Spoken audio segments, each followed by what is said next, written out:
If you've ever tried to pick a movie on a Friday night, you probably know the struggle. You spend 45 minutes scrolling through Netflix, watching trailers for movies you might like, reading reviews, checking the Rotten Tomatoes score, only to eventually give up and rewatch The Office for the 9th time, because choosing something new feels like defusing a bomb. We treat every decision like it's life or death. We think we need 100% of the information to make the perfect choice because we're terrified of making a mistake. This is called analysis paralysis, and it's basically just your brain wasting energy trying to predict a future that hasn't happened yet. The myth is that if you just think hard enough, you can optimize your life into perfection. You think you need to simulate every possible outcome like you're a chess grandmaster pre-moving an entire game. But actually, the best way to make a decision is to realize most decisions don't actually matter. In reality, the energy you spend agonizing over a choice is often more expensive than the cost of just fixing a bad decision later. It's the same logic of avoiding tutorial hell in coding. At some point, you just have to build the thing and see if it breaks. So to stop freezing up, we're going to use a system I call the regret minimization matrix. Step 1 involves type 1 decisions. These are reversible, low-stakes decisions. What to eat for lunch, what shirt to buy, which email to answer first. For these, speed is the priority. You should act like a random number generator, literally. If you can't decide in 2 minutes, flip a coin, or use a random number generator. If the decision is reversible, the cost of being wrong is low, but the cost of waiting is high. Just pick one. If it sucks, you fix it tomorrow. It's like small talk. It doesn't have to be deep, it just has to happen. Now, before we get to the scary life decisions, you might be thinking, I should read a book on game theory to optimize this. But let's be honest.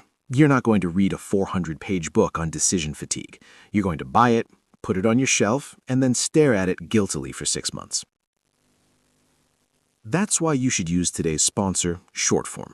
Shortform makes full guides to nonfiction books, including the productivity and psychology books everyone pretends to have read. They don't just summarize, they give you exercises and analysis. You can read the guide for Decisive in the time it takes to eat that taco you just decided on. If you want to become smarter without the fluff, you can get a 5-day free trial and a 20% discount by clicking the link in the description. Okay, back to the matrix. Type 2 decisions. These are the big ones. Quitting your job, moving to a new city, investing your life savings into a pressure washing business. These feel impossible because they change the trajectory of your life. But honestly, you can't predict the outcome. You can't think your way to the right answer. The only way to know if you enjoy a career is to actually do it. So for these, use the 80-year-old test. Ask yourself, will I regret not doing this when I'm 80? We usually regret the things we didn't do more than the things we did.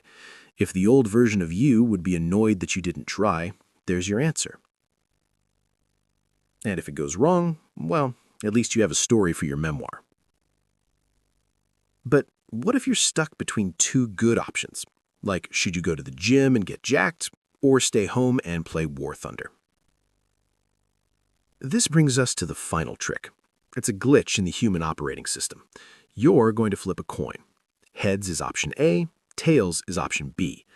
But you aren't actually going to look at the result. While the coin is in the air, pay attention to what you hope it lands on. If it lands and you feel a tiny split second of disappointment, congratulations, you just figured out what you actually wanted. Your gut feeling is basically your brain doing math at 100 times speed in the background. Trust it. At the end of the day, you can't avoid making mistakes, but you can avoid standing still. So, just pick a path.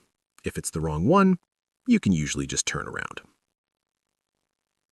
Anyway, if that helped, I'm collecting donations in the form of subscribes to fund the next video.